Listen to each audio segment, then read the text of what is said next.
En vue des prochains Jeux des îles de l'océan Indien qui se tiendront à Maurice en juillet prochain, Stéphane Toussaint, ministre de la Jeunesse et des Sports, a effectué une visite au centre résidentiel d'Anse-Larrey, au stade Auguste Vollert à Flac et au stade Anjalay à Bellevue.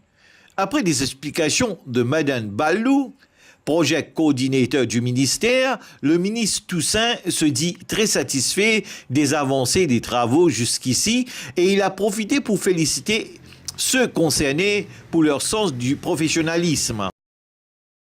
C'est Luc Consul qui fait design et fait voir les travaux ici. Donc nous contrat évalué pour la montant de 37,9 millions et il commençait le 1er octobre 2018 et schedule pour compléter le 1er mai 2019. Le contrat a été alloué à le contracteur Good Peace Company Limited pour le montant de 3,2 millions. Les travaux pour commencer ce mois-ci, le 25 février 2019, et vont terminer le 25 mai 2019. Donc le contrat il a été alloué à Gamma Civic pour la somme de 103,5 millions incluant la BAT, et schedule to be completed end of June 2019. Selon le ministre Toussaint, il ne fait pas de doute que les contracteurs respecteront leur engagement et les sites seront fin prêts pour les Jeux des îles de l'océan Indien. Nous avons pu voir, nous avons pu constater et nous sommes très satisfaits. Moi personnellement, je suis très satisfait de l'avancée des travaux. Je pense que les dates butoirs seront respectées.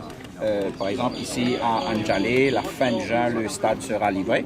Et d'ici la fin juin, je pense qu'en général, toutes les infrastructures seront déjà prêtes et seront livrées à temps. Et je dois donc dire aussi, je dois rappeler, comme vous pouvez le voir, c'est un chantier gigantesque.